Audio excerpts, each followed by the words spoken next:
Hello guys, எல்லோரும் எப்படி இருக்கீங்க? எல்லோரும் நல்லா இருப்பீங்கன்னு நினைக்கிறேன். இங்கே நாங்களும் ரொம்ப நல்லா இருக்கோங்க.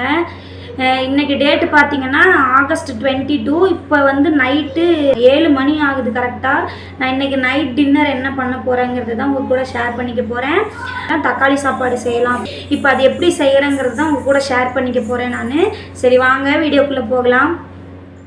நான் தக்காளி சாப்பாட்டுக்கு தேவையானதெல்லாம் ஃபஸ்ட்டே கட் பண்ணி வச்சுக்கிட்டேன். 2 மீடியம் சைஸ் தக்காளி, 3 பச்சை மிளகாய், 2 மீடியம் சைஸ் வெங்காயம், சீரகம், சோம்பு, பிரிஞ்சி இலை, கிராம்பு, பட்டை 5 கிராம்பு எடுத்திருக்கேன், 2 ஏலக்காய் தட்டி வச்சுருக்கேன், அப்புறம் கருவேப்பிலை, அப்புறம் இஞ்சி பூண்டு பேஸ்ட் வந்து நான் ஆட்டி வச்சுருக்கேங்க இந்த மிக்ஸி ஜாரில்.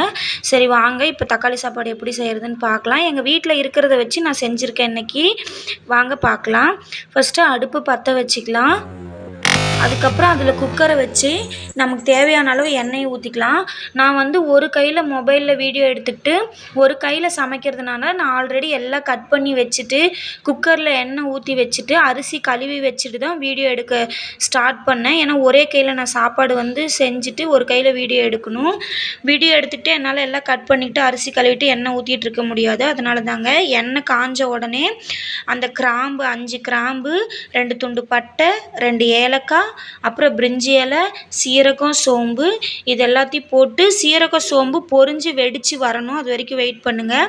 பொரிஞ்சு வெடித்து வந்த உடனே வெங்காயமும் பச்சை மிளகாவும் சேர்த்துக்கோங்க. சேர்த்து ஒரு டைம் நல்லா வதக்கிக்கோங்க. அப்புறம் கருவேப்பிலையும் இது கூடயே சேர்த்துக்கோங்க. சேர்த்து நல்லா வதக்கிட்டு வெங்காயம் ரொம்ப கோல்டன் ப்ரௌனெல்லாம் வதங்கக்கூடாது. ஓரளவுக்கு போட்டதுலேருந்து அதுக்கப்புறம் கொஞ்சம் கலர் சேஞ்ச் ஆகி அது வெந்திருக்கும் இல்லைங்களா, அந்த ஸ்டேஜில் வந்து நம்ம இஞ்சி பூண்டு பேஸ்ட் வந்து ஆட் பண்ணிக்கலாம். சரி இப்போ ஒரு டைம் கிளறி விட்டுக்கோங்க.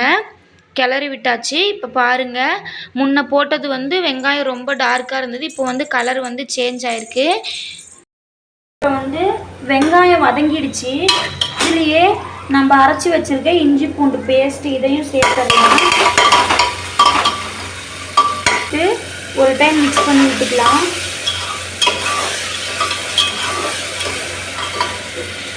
இப்போ பாருங்கள், இஞ்சி பூண்டு பேஸ்ட் போட்டு அதோட பச்சை வாசம்லாம் போயிடுச்சு. இப்போ வந்து தக்காளி சேர்த்துக்கலாம். தக்காளி சேர்த்து தக்காளி ஒரு டைம் நல்லா வதக்கி விட்டுட்டு தக்காளி சீக்கிரமாக வதங்கிறதுக்காக 1 ஸ்பூன் அளவு உப்பு சேர்த்துக்கோங்க. பாருங்கள், நான் 1 ஸ்பூன் அளவு உப்பு சேர்க்குறேன். இது வந்து வெங்காயம் தக்காளி வதங்கிறதுக்காக மட்டும் சேர்க்குறேன்.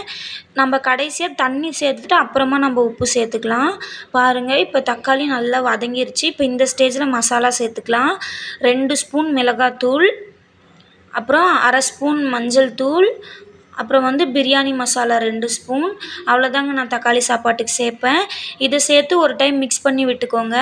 மிக்ஸ் பண்ணி விட்டுட்டு இந்த கிளாஸில் நான் 2 கிளாஸ் அரிசி எடுத்தேன். இதில் வந்து 4 கிளாஸ் தண்ணி ஊற்றணும். நான் ஆல்ரெடி 3 கிளாஸ் ஊற்றிட்டேன். இப்போ 1 கிளாஸ் ஊற்றுறேன். பாருங்கள், ஊற்றிட்டேன். இதுக்கப்புறம் வந்து தண்ணி கொதித்து வரட்டும். இப்போ இந்த ஸ்டேஜில் வந்து உப்பு காரம்லாம் சரியாக இருக்கான்னு பார்த்துட்டு உப்பு உங்களுக்கு வேணும்னா சேர்த்துக்கோங்க. இல்லை வெங்காயம் தக்காளி வதக்கும் போது சேர்த்த உப்பே கரெக்டாக இருந்துச்சுன்னா விட்டுருங்க. இப்போ எனக்கு உப்பு கம்மியாக இருக்குது, அதனால் நான் போட்டுக்கிறேன். சரி, இப்போ தண்ணி கொதித்து வரட்டும், நம்ம அரிசி போட்டுக்கலாம். பாருங்கள், தண்ணி கொதிச்சிருச்சு. இப்போ வந்து நம்ம அரிசி சேர்த்துக்கலாம். நான் ஆல்ரெடி அரிசி கழுவி எடுத்து வச்சுருக்கேன்னு ஃபஸ்ட்டே உங்கள்கிட்ட சொல்லியிருந்தேன். இப்போ இந்த அரிசி வந்து நான் இதில் சேர்த்துக்கிறேன்.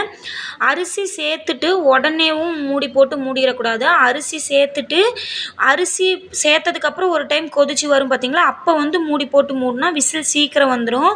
பாருங்கள், அரிசி போட்டாச்சு. அரிசி போட்டு ஒரு டைம் கிளறி விட்டுக்கோங்க. இப்போ இந்த ஸ்டேஜில் புதினா கொத்தமல்லி இருக்கவங்க புதினா கொத்தமல்லி சேர்த்துக்கோங்க. தயிர் இருக்கவங்க தயிர் ஆட் பண்ணிடுங்க. லெமன் இருந்தால் ஒரு அரை லெமன் புழிஞ்சு விட்டுக்கோங்க.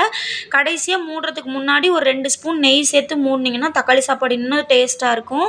சரி வாங்க, இப்போ மூடி போட்டு மூடி 2 விசில் விட்டுடலாம். இங்கே வந்து நம்ம தமிழ்நாட்டில் மேல் சைடு மூடுறோம் இல்லைங்களா குக்கரு, அந்த குக்கர் கிடைக்காது. இந்த மாதிரி உள்மூடி குக்கர் தான் கிடைக்கும். இங்கே கருவேப்பிலை கிடைக்காது. பாருங்கள், சாப்பாடு செஞ்சதுக்கப்புறம் நான் பிளேட்டில் போட்டு உங்கள்கிட்ட காட்டுறேன் எப்படி உதிரியாக ஒன்றோட ஒன்று ஒட்டாமல் குழையாமல் எவ்வளோ நல்லா வந்திருக்குன்னு சொல்லிட்டு. எங்கள் வீட்டில் இருந்ததை வச்சு நான் இன்றைக்கி செஞ்சுருக்கேங்க. இதே மாதிரி நீங்களும் ட்ரை பண்ணி பாருங்கள். இன்றைக்கி எங்கள் வீட்டில் இருந்த பொருளை வச்சு நான் இன்றைக்கி தக்காளி சாப்பாடு செஞ்சேன். இது உங்களுக்கு பிடிச்சிருக்குன்னு நினைக்கிறேன். நீங்களும் ட்ரை பண்ணி பாருங்கள். நாளைக்கு இன்னொரு வீடியோவோட மீட் பண்ணலாம். பாய்.